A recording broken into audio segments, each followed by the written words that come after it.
Saudações. Saudações, boa noite a todo mundo. Bom, né? Primeiro tem que aparecer as pessoas.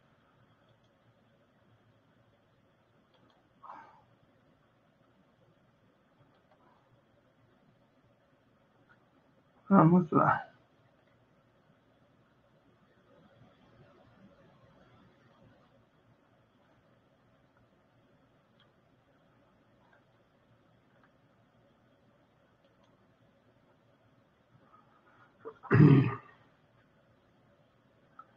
Bom, enquanto isso, deixa eu colocar uma iluminação aqui. Porque esse ambiente está muito escuro.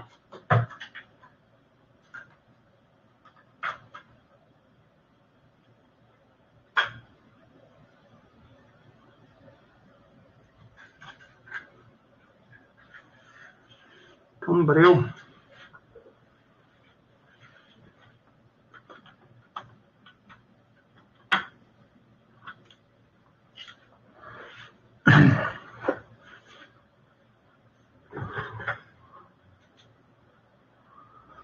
Vamos lá. Saudações. Bom, vai ter alguém me chamando na outra rede social aqui. Cadê?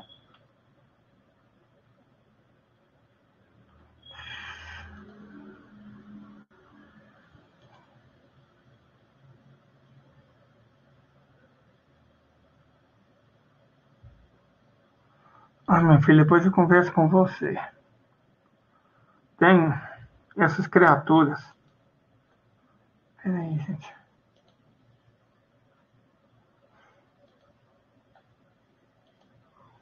Olá. Vamos abrir a voz para todo mundo que quiser falar. Gente, como nós demonstramos no vídeo, eu penso que para mim ficaram claras algumas coisas. Bastante claras. Primeiro, os Estados Unidos estão rifando a Europa, colocando eles na fogueira. Os ingleses estão ajudando os americanos nessa tarefa. E os russos vão para o pau. Para mim, as coisas que são óbvias é isso. Essas três coisas. Vai acontecer realmente uma guerra numa escala maior. E os russos claramente estão preparados para isso. Eu não diria que eles desejam, mas eles estão muito preparados. E o Ocidente deseja, mas eles não estão preparados. Se a gente for analisar isso, se a gente pegar a estratégia, sabe, clássica, não precisa... Não, pega von Clausewitz e Sun Tzu.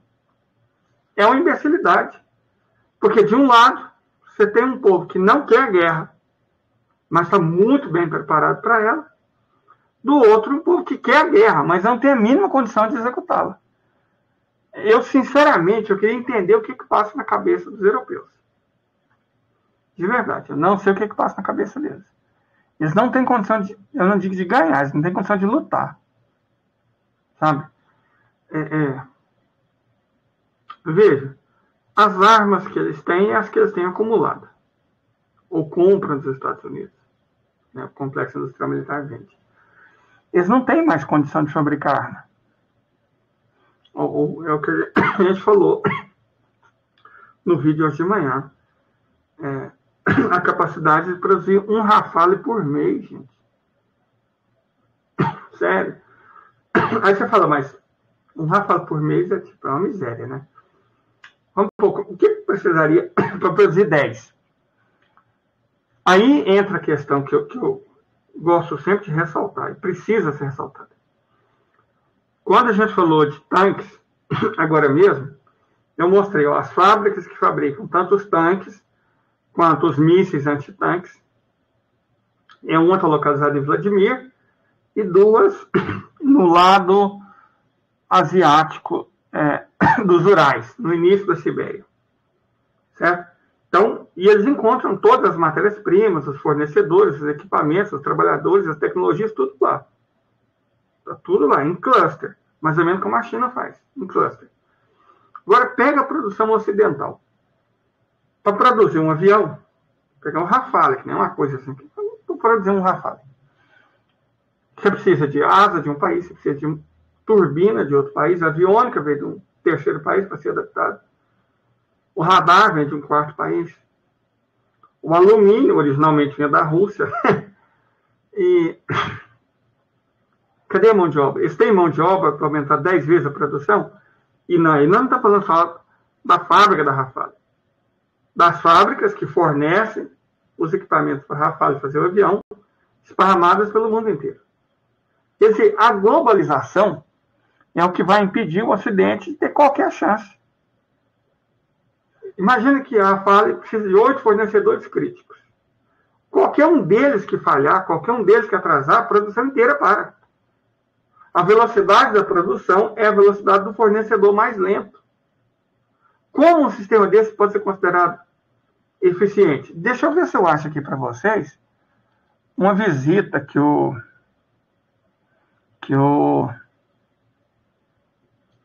acho que foi o Medvedev fez uma fábrica na Rússia, né, numa cidade, eu vou achar.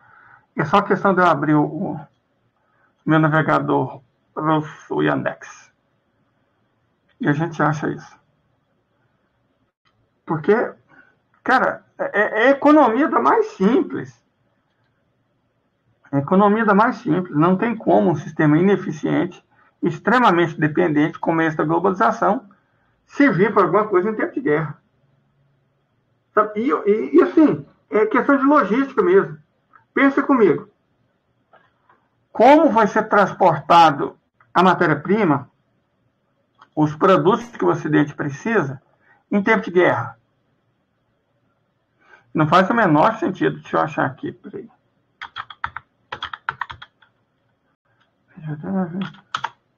Não tem. Vamos lá. Ah, mas vocês agora sumiram com a seção Novosti, que era as notícias. Ah, agora não tem mais. É difícil de achar as coisas. Bom, de toda forma, o problema persiste. Sabe, o problema persiste. Não tem como. Não tem a mínima chance. A guerra exige... Peraí, deixa eu dar voz aqui para todo mundo. A guerra exige produção. Ela exige uma logística, né? Você precisa de meio de transporte, locais de armazenamento, locais para produção. Você precisa de mão de obra e mão de obra qualificada. Você precisa de matéria-prima e fonte de energia. Os soldados, você precisa deles em grande quantidade. A Europa não tem. Eu vi um texto que eu achei extraordinário. É pena que eu não guardo isso. Eu tenho que aprender a guardar. É um negócio no Instagram mesmo, que mostra a quantidade de pessoas que nasceram em Paris com nomes muçulmanos. Tem um dos arrondissements de Paris em que a maior parte das pessoas já nasce com nomes muçulmanos. Eles não se reproduzem. Como é que eles vão produzir soldado? E o cara chegou a soldado. Primeiro ele tem que definir o que ele quer, né? Ele pode não se identificar como homem, né? Pode se identificar como não binário. Olha, isso é massa do ponto de vista da escolha individual. Mas em que uma merda dessa ajuda no exército? Tinha uma matéria muito interessante sobre soldados canadenses, que agora pode usar mini saia e salto alto.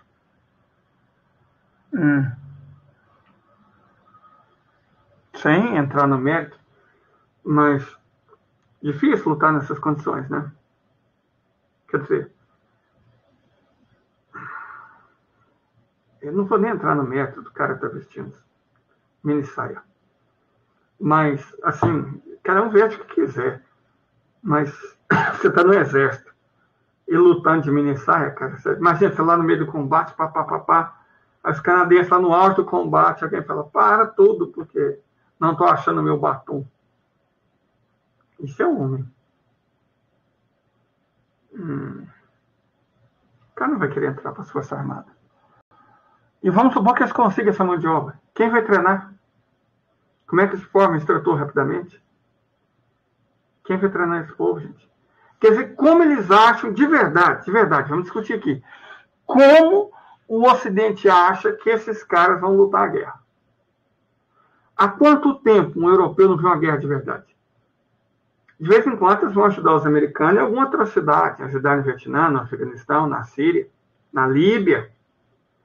Mas a guerra de verdade, contra gente capaz de reagir. Quantos anos a Europa não luta uma? 80? Eles não têm expertise. Eles não têm aquecimento para a cidade. Como é que o eleitorado europeu vai aceitar que os governos europeus gastam dinheiro que não tem para saúde, não tem para educação, não tem para seguro-desemprego, não tem para alimentação, para gastar com arma, para gastar com soldado, numa guerra que eles provocaram? A Rússia estava lá quieta. Eles provocaram, eles instigaram. E aí? Né? Eu gostaria de saber muito, Ana Valéria, essa coisa dos leopardos, né, que estão mandando para lá. Porque as informações que eu tenho não são especificamente sobre os leopardos, sabe? É tipo assim, os russos não estão aparentemente muito preocupados. Eu não vi o texto do Pepe Escobar.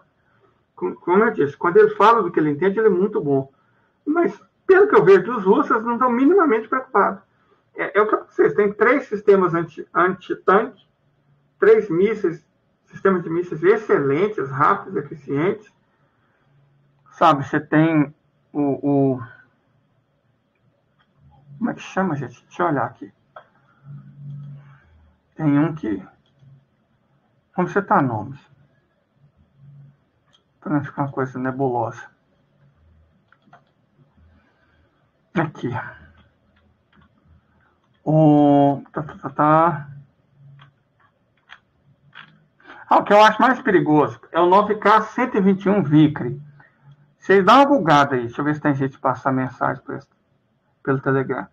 Mas vocês dão uma bugada, cara. Que coisa extraordinária. Deixa eu passar lá no canal. Cara, que arma extraordinária é esse 9K121 Vicre. É uma arma, putz. É um míssil rápido. Ele faz Mach 2.2, 2.250 km por hora. Alcança 11 km. Tem um poder destrutivo fantástico. E o sistema inteiro custa cada $50 mil. Você pega o Javelin, aquela arma inútil, que eles venderam como o terror dos tanques russos. Aquela porcaria custa $250 mil, cara. Então você paga 5 vezes mais por uma arma ocidental que não funciona. Esse é outro problema da guerra deles. Eles fazem armas até boas, vamos por razoáveis, mas elas são poucas e muito caras e muito difíceis de operar. Os caras mostrando esse Vicre não é muito utilizado como Lamped, não, porque ele é muito poderoso. Ele é usado mesmo em tanque, coloca em corveta, fragata, helicóptero, avião. Vamos pegar mas ele faz muito de tanque. Tem um vídeo no Telegram, talvez eu tenho que aprender a achar esses vídeos. Mas tem um vídeo no Telegram que mostra um tanque desse sendo obliterado. Ele simplesmente deixa de existir quando é atingido por um desses Vicre. Por quê? Estava armado com termobárica. Um Vicre armado com termobárica, é isso. O tanque vira uma bola de luz e desaparece. Você não precisa de outro tanque, você pode doar. O Sukhoi 39, S-39 faz exatamente isso. É um avião feito para combater tanque. O que eles estão achando, de verdade, gente, o que eles estão achando é que os russos vão enfrentar tanque com tanque. Não. O tanque para a Federação Russa é praticamente uma arma de transporte. E para combater em floresta. Você pode ver que e para arrebentar a trincheira. Pode ver que as filmagens mostrando os tanques russos em ação é uma de 2 situações. Eles estão tirando de uma área aberta para romper uma trincheira deles, ou eles estão no meio da floresta. São essas duas circunstâncias específicas. É muito difícil atacar um tanque dentro da floresta, de avião. Certo? E para romper barricada, o tanque é uma arma muito eficiente. Ainda mais os tanques de artilharia. Deixa eu passar aqui para vocês aqui. Ó, o ATGM-9M133 Cornet é um míssil antitanque. A versão de 8.000 metros, né? E você tem uma versão de 10.000 metros que se você atira de helicóptero. Essa tem um altíssimo poder explosivo. Uau! Não é rápido, 1.150 km. Certo? Ele normalmente é instalado nos BM3. Certo? Os BM3, que não chega também a ser um tanque, é um blindado. E o que o Terminator usa, o míssil que o Terminator usa, é o 9M120 Ataque. Faz 2.000 km por hora, a 4 km de distância, ele acerta 90% das vezes, pode usar termobárica e ser adaptado para helicóptero. E aí nós temos o mais violento, né? O 9K121 Vicre, que aí você usa, ele é pesado, ele é muito violento para ser lançado por mão. Então tem que ser lançado de helicóptero, navio e caça. Ok. Ainda tem um específico também, o 9M123 Crisântema, que também eles usam em tanque BM3.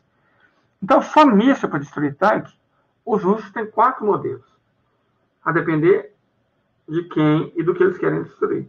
E isso porque a gente não está falando, reparem, não estamos falando do sistema penicilin.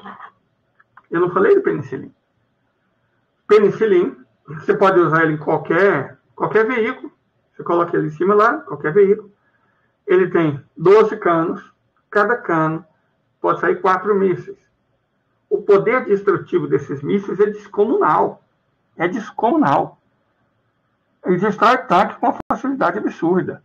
E cada sistema penicilin dá 48 tiros. Eficiência de 90%.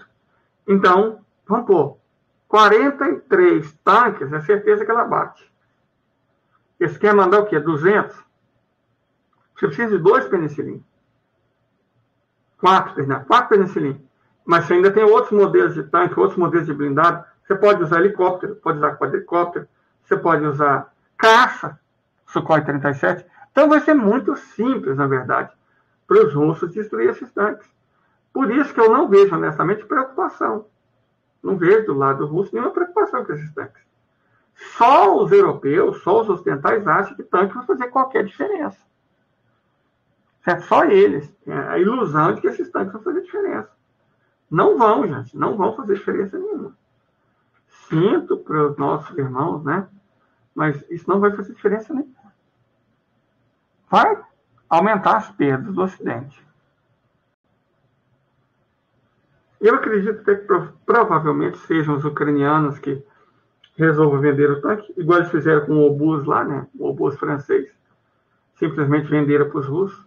E aí essa fábrica, a Ural... Peraí, tem que aprender a decorar o nome dessa fábrica, que ela é importante. Como é que ela chama? Peraí. Ural Vagon Zavod. A Ural Vagon Zavod fez um tweet trollando o Macron e agradecendo ele por ter enviado uma amostra para eles do obus. Quer dizer, eles compraram dos ucranianos um obus inteirinho, levaram para lá, então fazendo engenharia reversa, evidentemente. Porque o obus francês é bom. Não é uma arma moderna, mas é uma boa arma. Então, não custa fazer aquela engenharia reversa básica, né? Eu de verdade, não entendo a lógica do Ocidente. O que eles querem com isso? Você fala assim, eu vou mandar 200 aqui, que diferença vai fazer, gente? Ainda mais que a Rússia já avisou. Se usar armamento com urânio empobrecido, eles vão considerar como se tivesse lançado o cogumelo. Vão responder à altura. Essa resposta à altura eu já disse aqui. não vai ser um cogumelo. Vai ser um quinjal. Que bomba. É bomba. Se um cogumelo cria todo celeuma, drama, um quinjal faz o mesmo estrago. Não é um cogumelo. Certo? Agora, essa resposta certamente não vai ser em território ucraniano. Eu acho que é isso que os russos quiseram dizer. Nós vamos responder. Mas eu não creio que eles vão responder na Ucrânia. Polônia, Romênia, Inglaterra, não sei. Mas certamente os russos têm um plano. Que plano é esse? Ninguém sabe, né? Só a estática. Até o nosso colega tchetcheno está mais calado. Então, com certeza, ele foi informado de algumas coisas. E uma vez que você é informado, você não pode falar, né? Então, o Kadyrov deve estar coçando, mas está mantendo a disciplina. Do Kadyrov, eu vejo, eu segui ele no Instagram, acho que aqui todo mundo segue, né? Ele é até fofo, cara.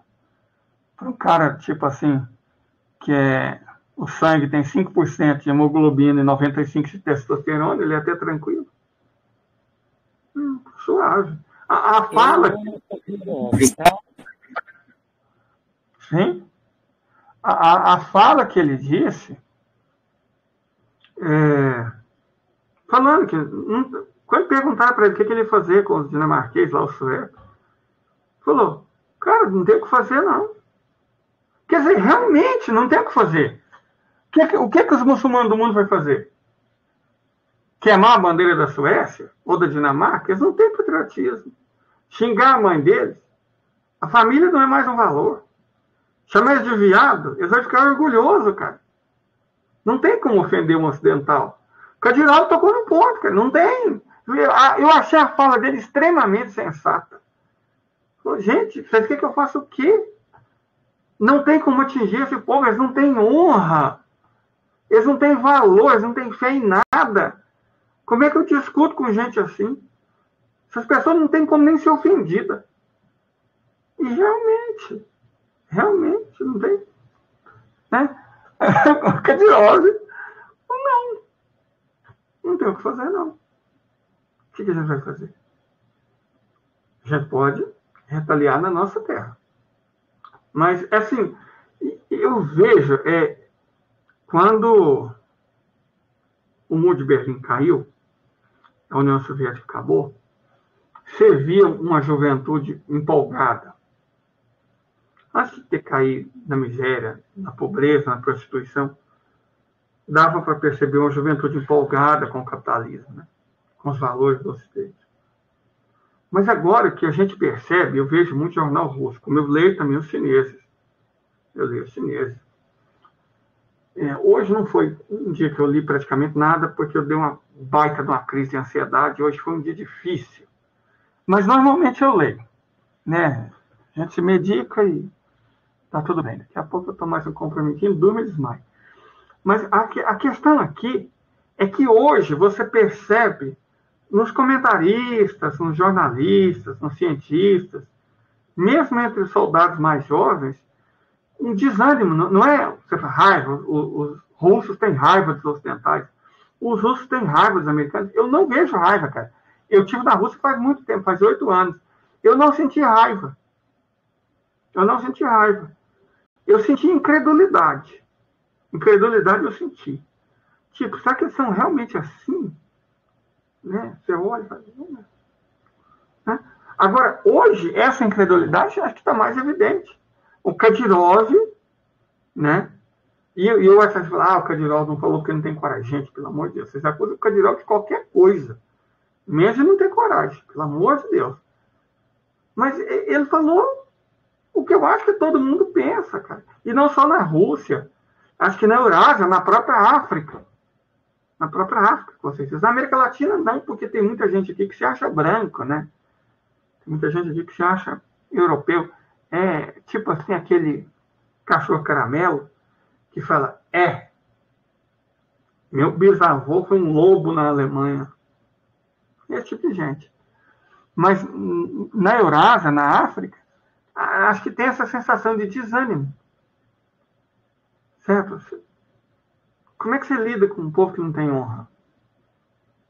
Como é que você lida com um povo que não tem valores? Como é que você lida com um povo que não tem fé? E aí eu não estou falando mal dos céticos, dos ateus de forma nenhuma, não. Eu mesmo fui um até os 40 anos, praticamente. A questão não é essa. A questão não é essa. Quando eu falo fé, num sentido filosoficamente mais profundo. A maioria dos russos é ateia ou agnóstica. A maioria dos russos não acredita em Deus. Isso não quer dizer que eles não tenham fé. Que eles não tenham valores. Eles não têm fé em deidade. Mas eles têm valores. E têm fé nesses valores. É disso que eu estou falando. Sabe? A luta, gente, eu vejo esse... E eu gosto, não vou mentir para vocês, eu gosto de saber quem está atacando quem está mandando arma para quem, qual sistema está sendo montado. Hoje, por exemplo, eu ainda estava sob efeito de medicação e procurando informação sobre os mísseis antitanques russos. Igual amanhã. Amanhã acho que finalmente eu vou entrar no assunto que eu quero, que é submarino. Porque a estratégia da marinha russa nitidamente é usar submarino. Amanhã acho que finalmente, se tudo der certo, sábado, está tranquilo de boa, eu vou falar sobre submarino. Mas hoje, eu vou falar sobre esses tanques. Por que os russos não têm medo? Os tanques deles são melhores, mas essa não é toda a resposta. A logística de transportar tanque é complicada. É difícil. Por exemplo, esses tanques dos Estados Unidos chegaram por um porto holandês, aí foi mandado para a Alemanha, da Alemanha eles vão mandar provavelmente para a Polônia, da Polônia eles passam esses tanques para os ucranianos. Certo? Ok. E para quê? Que diferença esses tanques vão fazer? Eu pensei, por que os russos não estão com medo? Eles não estão com medo porque eles têm arma melhor, evidentemente. Mas que arma é essa? É os mísseis antitanques. E repito, eu não falei do sistema penicilina. Cara, vocês têm o penicilina. Vocês têm 3 tipos diferentes de míssil. Cada um mais do que o outro. Por que eles vão ter medo de tanque? Aí você vê essa discussão, tanque. Ah, tá mandando tanque, não sei o quê, tá mandando tanque, tá escalando. Agora, pobre Rússia, agora já é. Mas que diferença essas armas fazem, gente? A Federação já destruiu mais de 7.500 tanques. Quem destruiu 7.500, que dificuldade vai ter para destruir mais 200? Que é 3% desse total. Né? Considera aquilo que eu já falei outras vezes. A Federação hoje fabrica metade dos mísseis que estão sendo feitos nesse planeta. Metade de todos os mísseis que nesse momento estão sendo feitos nesse planeta estão sendo feitos na Rússia. Isso é para quê? Para derrubar drone, claro, avião, helicóptero, mas principalmente para atingir tanque. Certo? Atingir fortificação. Algumas vezes é o mesmo míssil. Só tem modificaçõezinhas bestas, mas é basicamente o mesmo míssil, a mesma plataforma. Quer dizer, eles estão realmente querendo assustar os russos com um tanque. Você fala, tem os aviões. Gente, que avião? Que avião? Vai dar o que para eles? F-15, F-16? Não vai, mas não vai mesmo. Sabe por quê, gente? Deixa eu explicar a minha opinião. Depois eu gostaria de ouvir. A questão é a seguinte. Cada arma que os Estados Unidos mandam se torna um fiasco diferente. Eu não sei se vocês se lembram do Javelin. Hoje, no mundo militar, vendeu como se fosse, meu Deus, agora os tanques russos estão perdidos. Todos os tanques russos têm blindagem reativa. Então, faz mais efeito uma pedrada de Palestina em tanque israelense do que um Javelin num tanque russo. A única coisa que eles conseguiram foi cancelar a encomenda de Javelin e aumentar a encomenda de míssil antitanque russo. A única coisa que os americanos conseguiram com o Javelin foi fazer propaganda para os adversários deles. Certo? As armas que eles mandam é tudo nesse sentido. HIMARS até que tem uma certa, né? Oh, meu Deus. Mas não é nem um décimo daquilo que eles falam. Pouquíssimos HIMARS têm conseguido ultrapassar os escudos de defesa. Teve aquele ataque que fez umas 100 baixas em pleno território russo, mas aquilo é porque os jovens cometeram equívocos. Eles estavam numa escola improvisada, né, treinando, não tinha sistema de defesa antiaérea, e começaram com um tagarelice no celular. Os satélites da OTAN, claro, pegaram, passaram as coordenadas para o Zucca, e aí aconteceu a merda. Mas a única chance de ter perda significativa é isso, com erro humano. Certo? Só com erro humano. Os erros que os russos cometeram naquela ocasião não vão cometer de novo. Essa é outra grande diferença entre o Ocidente e a Rússia. O Ocidente comete vez após vez o mesmo erro, aquela noção do eterno retorno de Nietzsche.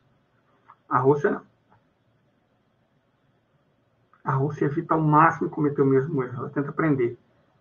Se ela cometer um erro, vai ser um erro diferente, que vai gerar um novo aprendizado. É por isso que eu não estou vendo, sabe, da mídia russa, vocês podem olhar, mesmo assim, mesmo essa mais oficiosa, mais oficial. Você vê o Russia Today, Renovost, são agências oficiais, são versões de governo, é claro que a gente olha com certa reserva, mas eles são factuais. Você vai ver jornal deles mesmo, o jornal da Rússia, de Moscou, de Volgogrado, o melhor, gente, é ler jornal de cidade média. Nem tão grande que seja mainstream, nem tão pequeno que seja provinciano. Tem um jornal lá que chama Komsomolets, coisa assim. Ele é muito bom. Muito bom. Muito bom. Hoje os navegadores têm inteligência artificial para traduzir tranquilamente. Então, dá para você ter uma ideia do que os russos estão pensando. E se você olha a caixa de comentários, cara, você vê que eles estão nervosos. Eles estão querendo que a Rússia termine de dar um pau logo no Ocidente para terminar logo essa merda. Com perdão de uma palavra, claro. Né? Mas medo ninguém demonstra ter. Receio ninguém demonstra ter. Tem paciência para terminar logo com isso, porque ele sente que, nossa senhora, é isso que o Ocidente é. Né? Mas alguém tem alguma notícia sobre os brinquedos que estão mandando para a Ucrânia? E eu gostaria também, de verdade, de saber. Eles estão mandando via Alemanha, provavelmente, né? Via Alemanha. Eles estão entrando na Ucrânia via Polônia ou via Hungria? Não, Hungria não. Hungria nunca, né? Via Polônia ou via Romênia? Via Eslováquia. A Eslováquia tem uma fronteira pequena, é um país bem atrevido. Não sei como essas coisas estão entrando na Ucrânia. Porque é isso. Na segunda fase do conflito, a Rússia também demonstrou que eles mandavam armas, os pontos. Eles podem muito bem fazer isso agora. A maioria dessas armas, de fato, ainda não chegou. Mas você pode ser destruída quando chega. E outra, tem operador para isso? Onde essas armas vão ficar? Cadê os mecânicos de manutenção? O combustível? Não sei se tem. Então, de verdade, eu acho que isso é mais uma farsa do que alguma coisa que concretamente foi pensado para fazer qualquer diferença.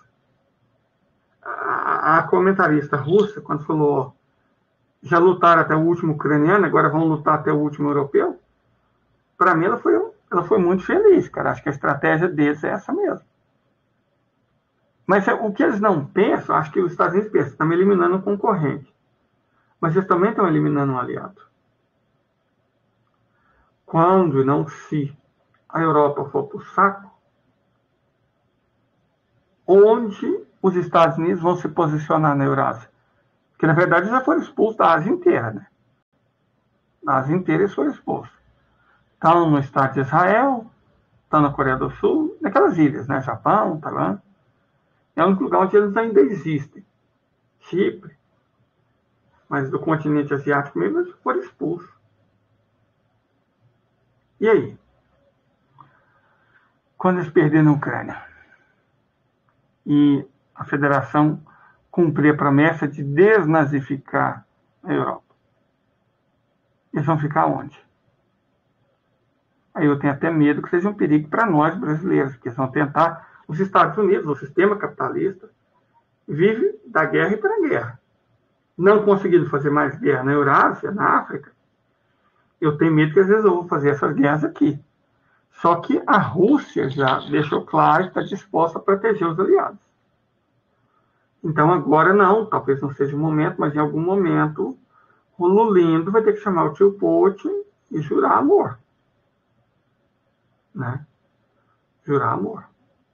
Eu acho que é isso.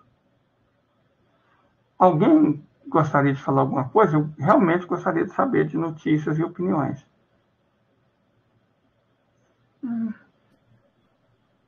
Eu queria te fazer uma pergunta, Mestre Meda, mas ia mudar um pouco a pauta. Não sei se Não, seria tranquilo. livre.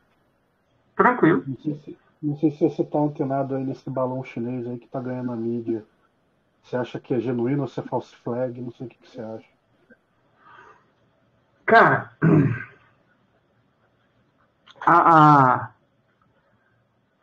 a lógica dessas armas novas, ela escapa ao Ocidente. E, às vezes, a maneira como a notícia é dada mostra uma compreensão equivocada. Eu já ouvi falar sobre isso, de verdade, mas eu não tenho uma fonte extra-ocidental que fale sobre isso. Eu, inclusive, amanhã, vai ser o Submarine Day, e vou tirar um dia para ver sobre isso e sobre uma nova arma que também é chinesa, que é uma espécie de drone hipersônico.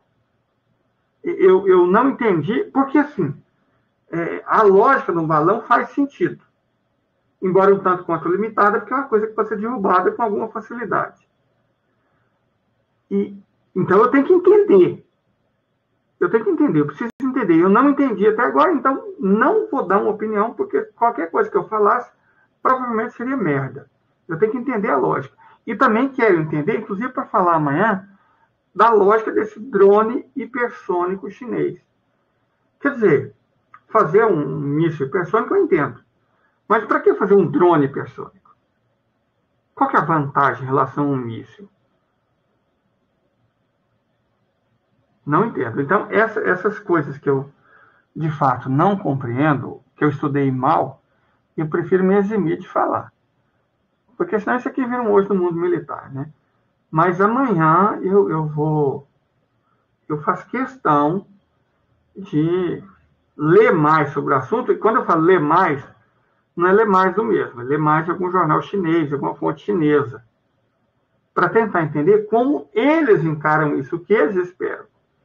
Porque o Ocidente é muito comum ele interpretar tudo errado.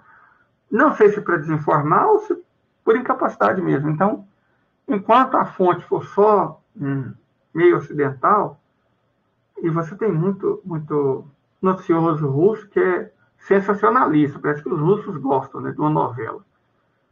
É um prazer nacional, não vou ter mais. Então, mas eu preciso de uma fonte chinesa para entender essa coisa. Inclusive, deixa eu ver aqui se tem aqui alguma coisa.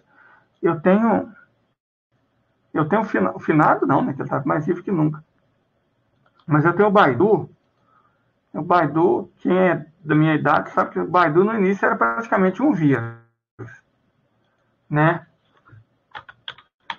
Aí, cara, o Baidu se tornou um navegador excelente, com um tradutor muito bom de chinês, de mandarim por inglês. Então, permite a gente descobrir coisas que de outra forma, porque é impressionante o tanto que o Google esconde informação.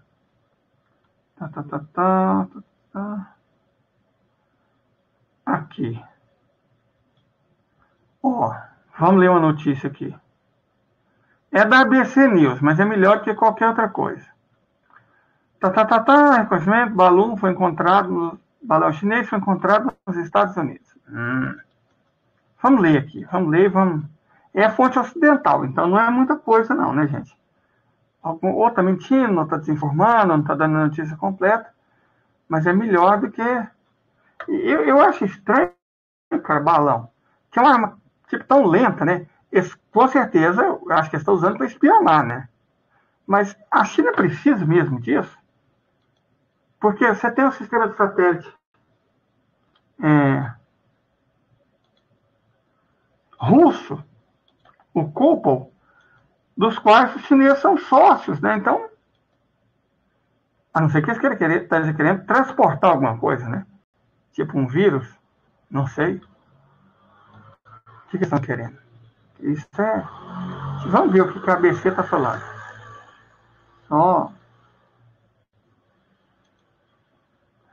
eu vi isso, cara, mas eu achei tão sensacionalista que eu nem levei a sério. Sabe, é como aqueles negócios da semente, não sei se vocês se lembram, né? Estava distribuindo semente para os Estados Unidos, vinda da China, aí o pessoal inventou teorias conspiratórias, mas é só uma estratégia de mercado. Vamos ver. Large Chinese reconnaissance balloon spotted over the US official say. Só um momento, gente, rapidinho. Só quero entender isso aqui.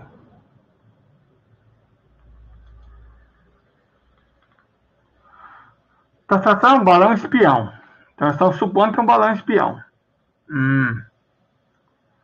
Se acredita ser da China, foi visto acima de Montana na quinta-feira, sendo rastreado enquanto voa pelos Estados Unidos continentais, com o presidente Joe Biden decidindo contra operações militares por causa do risco para civis. O balão de reconhecimento de alta altitude foi o primeiro desse tipo a passar pelo país dessa maneira. Um alto funcionário da BBC disse que o balão é do tamanho de 3 ônibus e completo com compartimentos de tecnologia. O oficial de defesa diz que estão confiantes. Peraí, não, cadê a notícia? Estão confiantes que o balão foi enviado pela China. Então eles não têm prova. Eles têm convicção. Os Estados Unidos detectou alta altitude, blá, blá, blá, brigadeiro, papapá. Cara, não... Tá vendo? A notícia toda é muito nebulosa. Eles falam que o balão é isso, que o balão é aquilo, mas provas não tem nenhuma. 3 ônibus, blá, blá. Peraí, deixa eu ver aqui. Coronel Grenard, colaborador do BBC News, colaborador, disse que o balão parecia ser um navio de pesquisa padrão, o que significa que ele estava sem energia e à deriva com corrente de jato. Alto funcionário de defesa disse a repórteres que instâncias dessa altitude foram, inclusive antes desse governo. Então pode ser um balão meteorológico, em resumo. Aconteceu várias vezes nos últimos anos, parece que vai durar mais tempo dessa vez. O balão foi visto sobre Montana, blá, blá, blá, blá, não sei o que. Gente, em resumo, não são controlados após serem lançados, equipamentos mecanismos para esvaziar em área aberta, mecanismo pode falhar, é possível que o balão tenha saído da China, em vez de ser implantado de forma nefasta. Quando você vê esse tipo de notícia, você tem que ir até o fim. É no finzinho que eu falo. Então, em resumo, é possível que seja um mero balão meteorológico chinês que por algum motivo foi parar nos Estados Unidos. Mas é por isso que eu não... Sabe, a imprensa, gente, ainda mais a imprensa ocidental, ela vive de criar caos, expectativa, sabe? De criar confusão. É um balão meteorológico grande, porque tem que ser grande. Se ele for para a alta estratosfera, questão de física, né? A temperatura diminui muito, depois aumenta muito, o balão expande, o balão contrai, então tem que ter uma área muito grande. Então tem que ser um balão realmente grande. 3 ônibus é o senhor tamanho. O que quer dizer que ele devia estar voando o quê? 40 km de altitude? Provavelmente. Voando a essa altitude, certamente é um balão meteorológico. Se é um balão sem motor, eles não vão mandar tecnologia, seria burrice, gente, seria burrice. Essa notícia é escrita por um jornalista burro. Pensem comigo. Tem tecnologia no balão. Não tem. Sabe por que não tem? Porque se o balão cai ou é capturado, os americanos vão pôr a mão nessa tecnologia. Então é óbvio que não tem tecnologia. Certo? Não tem. Porque os chineses nunca arriscariam passar a tecnologia sensível para o pior inimigo. Então é óbvio que não tem. Certo? No máximo, câmera fotográfica, sensor de temperatura, composição atmosférica. Né? É isso. Então é sensação. É sensação. Pode ter sido, e eles não têm certeza que foi mandado pela China, né? Pode ter sido até mandado pela Rússia. O que eu duvido muito. Porque o sistema de satélite, o sistema de radar, ressonância, também tem aplicação civil. Na matéria que eu publiquei, no vídeo que eu publiquei no YouTube sobre radares, fala que um uso específico, e os russos são ótimos nisso, é exatamente para detectar nuvens, condições atmosféricas. O sistema ressonância VHF, então ele também pode ser usado para isso. Então, russo não é, porque tem tecnologia melhor. Certo? Realmente, talvez seja chinês, ou coreano, ou japonês, pode ser. Mas é só um balão. Não. Para criar a sensação. E como eu disse, seja de quem for o balão, dificilmente, mas muito dificilmente, tem tecnologia de ponta nele. No máximo, tem equipamento para medir a composição do ar, temperatura, pressão, radiação, essas coisas. Não deve ter nem máquina fotográfica. É só. Se os repórteres parassem e pensassem, fossem honestos, eles teriam chegado a essa conclusão.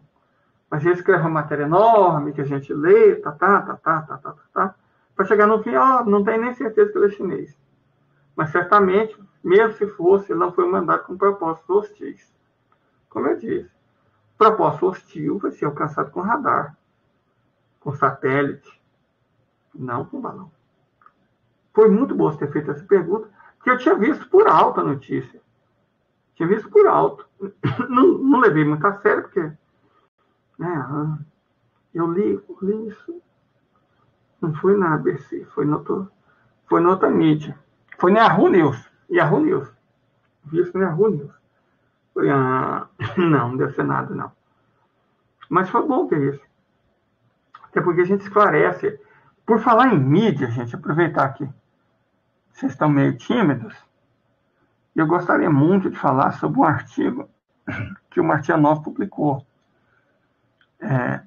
no blog dele. O artigo fala originalmente da luta da imprensa contra o Trump. E mostra lá um caso de um jornalista desonesto pra caralho, que inventou o Russiagate, ganhou o Pulitzer, e depois admitiu na maior cara dura, diante do Congresso americano, que provavelmente tudo aquilo foi inventado. E ficou por isso mesmo. Ninguém tomou o Pulitzer dele, não virou escândalo. Ele inventou o Russiagate, colocou o New York Times para trabalhar em cima e bater diariamente no Trump. Gente, eu não estou defendendo o Trump, não, pelo amor de Deus. Estou falando de imprensa. A imprensa, ela é um fator deletério. No Brasil, nos Estados Unidos, em qualquer lugar onde ela seja livre, ou seja, controlada pelos mercados e pelo capital, a imprensa é um fator deletério. De verdade. Ela nem opera a favor do Estado, ela opera a favor de grupos políticos específicos. Nos Estados Unidos fica claro quais são as mídias republicanas e quais são as mídias democráticas. O que não fica claro é quais são as mídias honestas. Nossa, essas ainda... Nossa, gente, eu vou ter que encerrar. Alguém tem alguma notícia de, sei lá, do que anda acontecendo? Que hoje realmente eu fiquei comentando as Filipinas atividades no meio político. Estados Unidos, eu pensando bastante na vida muito a China está construindo uma base.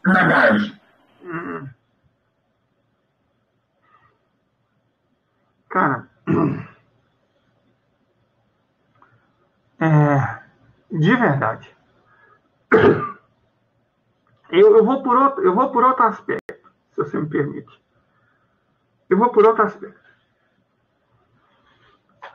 Se a gente for ver isso num nível mais elevado, pensar realmente a coisa como ela foi desenhada.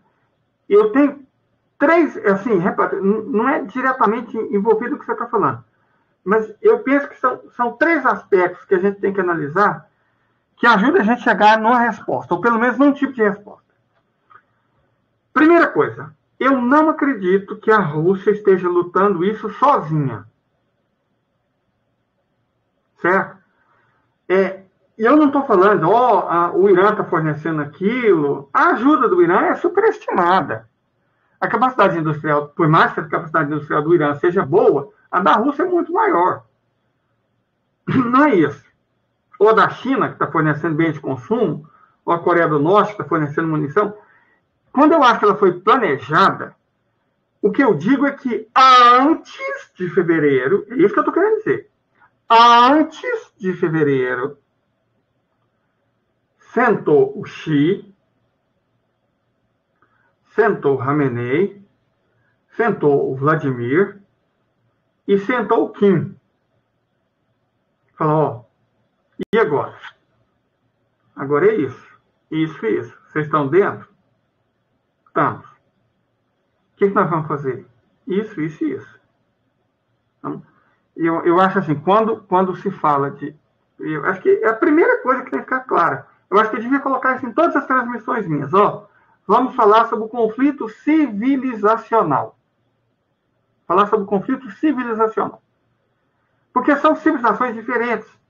A ideologia Juche, o socialismo com características chinesas, fortemente confucionista, o islamismo xiita, socialista, e o nacionalismo russo, eu nem vou dizer ortodoxo, que a maior parte da população russa é ateia. Isso é mais lenda do que necessariamente fato. Então vamos lá. São civilizações diferentes. E, a priori, os muçulmanos não gostam muito dos ateus, nem dos comunistas. Por que eles estão juntos? É porque a gente consegue se respeitar. Se respeitar é o caminho. Então vamos lá. Nisso no primeiro ponto. Vamos para o segundo, que é derivado do primeiro. O que os aliados, eu nem vou falar mais de Rússia. A Rússia lidera, porque tem mais coragem e, evidentemente, uma capacidade militar superior às chinesas, muito superior do Irã e superior da Coreia do Norte. Ela é líder em quantidade, qualidade e tecnologia. Ela comanda. O aspecto econômico é chinês, fica lá com ele. Mas militarmente é a Rússia. Então a Rússia escolhe, bom, vai ser nós. Ele já estava entendendo que ia acontecer alguma coisa na Ucrânia, então se preparou. Mas aí vem o segundo ponto que eu quero destacar. Qual que é a base do conflito? É capitalismo financeiro, globalista. O wokeísmo, gente, eu creio que é só um instrumento. O wokeísmo é um instrumento. O globalismo é mais profundo do que... Porque está chegando a um nível de paranoia. Você fala assim, essa coisa, o pessoal trans e tal... Cara, na verdade, é só uma minoria, deixa eles em paz. De verdade, eu acho essa discussão besta. Se o cara quer se vestir de mulher, veste. Se a mulher quer se vestir de homem, veste. Se ela se sente em outro sexo, que se sinta. Isso é um problema de cada um. Sabe? Eu não vou sair defendendo essas bandeiras, mas eu também não vou criticar quem levanta. Sabe? Não quero isso para mim. Se você é contra o casamento gay, não casa com outro homem. Pronto. Se alguém me pedir noivada, eu reajo. Opa, não, meu negócio é outro. Meu negócio é apanhar de mulher bonita. Ok. Mas, então, o wokeísmo é mais um diversionismo.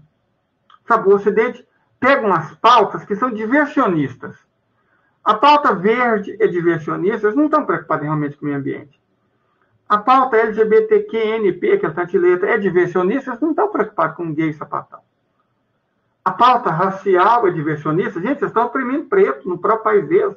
Como é que um país que trancafia 1% da própria população, 75% dos quais preta, está preocupado com vidas negras que importam? Que importa o caralho? Não importa coisa nenhuma, não. Sabe? Então, a gente tem que pegar, não os valores que eles falam que tem, os valores que eles têm, realmente. Lucro, eles querem lucro a qualquer preço, eles querem assenhorar de toda a riqueza do planeta. Certo? E assenhorar-se de toda a riqueza do planeta significa submeter todos os povos do planeta. E aí nós tivemos uma aliança civilizacional que não quer ser submetida. E eu acredito que isso foi decidido antes. É claro que o Putin sabia que em algum momento ia dar merda. Então ele se preparou, ele chamou antes. Ó, Xi, vamos conversar. Khamenei, vamos conversar. Kim, vamos conversar. Conversaram, o que a gente entende aqui de como, o que a gente pode fazer? Fizeram. Então, é uma luta pelo direito de cada um existir. Certo? E eles entendem o adversário. Gente, vocês aí também entendem o adversário. Quem que é o adversário? O adversário não são os Estados Unidos. O adversário não é a União Europeia. O adversário são os bilionários. São os bancos. E aí, sem essa de banqueiro judeu, pelo amor de Deus, nossa senhora. Eu tenho amigos judeus, não é banqueiro. Um é arquiteto, Alperovitch, melhor pessoa. Sabe? Melhor pessoa. É uma arquiteta, não é uma banqueira judia que quer dominar o mundo. Que bobagem é essa, nossa senhora? Sabe? Às vezes, a gente vê no meio da discussão que é séria, que é importante, umas bobagens que a gente tem que tomar cuidado para não abraçar essas bobagens. Sabe? O antifascismo é crucial. O antinazismo é crucial. Mas é muito importante que a gente não entre no antissemitismo. Sabe? Não entre na transfobia. Certo? Não entre na homofobia. Porque aí a gente fica parecido com eles. Mas assim, cara, viado, deixa de ser feliz. Se a mulher quer beijar a outra, deixa ela ser feliz. Você quer trocar de sexo? O Irã permite. O Irã permite cirurgia de troca de sexo. O Irã paga, inclusive. Deixa. Que bobagem. Sério, que bobagem. Então, a questão civilizacional, quando você junta 4 pessoas tão diferentes, quanto o Kim, o Shin, o Khamenei e o Vladimir, qual que é o entendimento possível entre essas 4 figuras? Eu consigo respeitar vocês três conseguem me respeitar, um respeita um ao outro, e o Ocidente não respeita ninguém. O capitalismo não respeita ninguém e quer tudo, então a gente tem que destruir ele. Aí vamos para uma outra parcela, que agora é militar. Que é militar. Do que é feita uma guerra moderna, atualmente? Você precisa de aquisição de informação. Qual que é o melhor sistema de aquisição de informação do planeta hoje? CUPOL. Sistema CUPOL com satélites Tundra. Cara, ele é fantástico. Ele faz o GPS parecer máquina de escrever, comparado com um computador. Então, a base do conflito também é tecnológica. O Ocidente ficou tão crente, ficou tão convicto na própria mentira, que achou que bastava você contratar uns developers e estava tudo resolvido. Não, você tem que ter aquisição de informação. Até que processamento de informação o Ocidente tem. O que ele não tem é aquisição. Alguém tem notícia de algum satélite do Ocidente que chega sequer perto dos Tundra? Não tem. Aí você pega aquela Starlink, né? A constelação do Elon Musk. Cara, que satélitezinho mequetrefe. É umas caixas voadoras que funcionam com transmissora de sinal. É umas caixas voadoras, pouco melhor que o Sputnik. E esse aqui é todo aquele celeuma, aquele drama, oh meu Deus, o Starlink. Não, gente. Sério, aquilo não capta informação nenhuma, não. Sabe? É um sistema tosquinho. Sistema tosco. Aí você pega o GPS, que é satélite a 20 mil quilômetros de altura. Oh, sério? Você tem uma questão tecnológica. A supremacia eurasiana é inquestionável. Inquestionável. E eu acho que essa é a arma. Então, quando a gente fica, de verdade, e eu estou sendo sincero aqui, quando a gente fica focado demais no varejo, a gente perde o atacado de vista. Como é que eles vão levar esses tanques? Qual vai ser a consequência dos tanques? Depois dos tanques, né, vão inventar outra arma mágica, sei lá, aviões, helicóptero, submarino. Não faz diferença. Não faz diferença porque a federação entrou desde o começo com o mais importante, que é o sistema de aquisição de informações. Vamos lembrar de Sun Tzu. Vamos lembrar de Sun Tzu. Sun Tzu diz: conheça-se profundamente e você vai vencer metade das informações, das vezes que você lutar. Conheça o indivíduo profundamente, você vai vencer metade das vezes que você lutar. Conheça-se profundamente e ao inimigo você vai vencer sempre que lutar. Eu faço duas perguntas aqui, retóricas, claro. O Ocidente conhece a Rússia? Não. Não conhece os russos, não conhece a tecnologia, não conhece a logística, não conhece o pensamento, não conhece a doutrina militar? Vamos inverter a pergunta. A Rússia conhece o Ocidente? Tanto conhece quanto supera. E a Rússia tem um entendimento de si mesma? Tem, gente. Esses pedaços de jornal, de revista, de artigo que eu li hoje mostrou que os russos entendem claramente tudo o que está acontecendo. Agora, leia o Jornal do Ocidente e veja se você percebe um povo que está realmente compreendendo o que está acontecendo. Então, o Ocidente nem conhece a Rússia, o Irã, a China ou a Coreia, nem conhece a si mesma. Então, não interessa o que eles façam em cima disso. Vai dar errado. Certo? De verdade, não tem como dar certo. Você não conhece o inimigo. E se você não se conhece, como é que você vai vencer? Não tem como você vencer. Aí a gente vai voltar 2.500 anos atrás, um bom e velho Sun Tzu. Não tem como haver vitória nessas condições. Já o sul global, eu não diria que a Rússia conhece o Ocidente. Porque, visivelmente, a gente julga os outros pelo que a gente é. Isso é um fato. E os russos têm uma dificuldade de entender o quanto os ocidentais são burros. O quanto eles são covardes, o quanto eles são hipócritas, o quanto eles são mentirosos. Porque nós estamos falando de um povo que não é assim. Um russo não entra numa negociação pensando em trair, enganar e mentir. Vai sincero, de coração aberto. Não vai imaginando que o outro lado é um traidor miserável, mentiroso. Um covarde, hipócrita. Cara, a Rússia, sinceramente, parece que acreditou, pelo menos em Minsk 1. Em Minsk 2, você já estava desconfiada. Mas ela, em algum momento, realmente acreditou no Ocidente. Porque, né, se você tem honra, você acredita que os outros também têm. É simples assim. Certo? Então, nesse sentido, se a gente olha para isso como um pano de fundo sincero, eu não vejo a mínima condição, de verdade, eu não vejo a mínima condição de qualquer outra...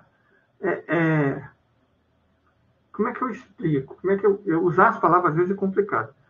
Mas eu não vejo a mínima condição do oeste coletivo vencer. E eu não estou falando de guerra, não. Estou falando de batalha mesmo. Qualquer batalha que não seja midiática. Em mentir, manipular e inventar, eles são mestres. Mas é só nisso. Sabe? Então, se a única coisa que eles conseguem fazer é mentir, qualquer análise que a gente faça vai perder o principal. Vai perder o principal. Que é, eles estão fadados à derrota porque nem se conhecem, nem conhecem o outro lado. Nem estão dispostos a conhecer. Sabe? É como se... como é que eu explico? Você... tem um ditado, um provérbio antigo sobre isso. Você pode levar um burro até a água, mas você não pode obrigar ele a beber. Então, mesmo se você pega a verdade, fala com o Ocidente, aqui, ó, os russos são assim, eles pensam e agem daquela maneira. Já os persas são assim, eles pensam e agem daquela maneira. Os valores deles são esses. Você faz a mesma coisa com os coreanos do norte e a mesma coisa com os chineses. Eles simplesmente não vão acreditar. Porque eles já têm uma visão de que as coisas funcionam como supostamente eles querem que funcionem. Com o preconceito deles diz que funciona. E não adianta, mesmo se você chegar com a informação verdadeira, jogar na cara deles, eles não vão entender. Então, não tem como conversar com eles, de verdade, não tem como conversar com o Ocidente. E ouvi-los, claro, é importante, mas não significa nada, porque as mentes estão com respiro. Nesse sentido, qualquer base de análise que a gente for utilizar vai estar equivocada. Porque, se você analisa... Veja o exemplo que foi dado aqui, fantástico, o negócio do balão. Oh, meu Deus, um balão. Aí você cria toda uma celeuma. Para quê? Por um balão meteorológico? Balão meteorológico. Certo? De tanto você criar escândalo, mas o objetivo é exatamente esse, eu creio. Numa sociedade mais ou menos conservadora, tá, tem valor, sei lá, qualquer valor que seja, não estou falando, mas qualquer valor. Acaba que você está dentro daquele padrão, daquela norma, e o que acontece fora desse padrão, dessa norma, te chama muita atenção. Você acaba se afastando disso, de certa forma. Agora, o Ocidente normalizou tanto o absurdo, mas normalizou tanto o absurdo, que nada mais espanta eles. Eu termino sem responder essa pergunta, mas espero que tenha ajudado no raciocínio com o que eu já havia falado para você, Beli. Ninguém entende melhor o Ocidente, mostrou ter entendido melhor o Ocidente do que o Kadyrov. Aí você pensa, porra, Kadyrov, né? Kadyrov, um tchetcheno, caucasiano, russo, muçulmano, devoto, foi o cara que mais demonstrou ter entendido o Ocidente, mais do que o próprio Putin. Sabe? Quando ele simplesmente se exasperou. Eu tinha que ter guardado essa entrevista dele. Mas eu tenho no canal dele. Ele simplesmente se exasperou. Falou, o que eu posso fazer? Quer dizer, não adianta. A pergunta que me assusta é, o Ocidente pode aprender? Ele é capaz de aprender?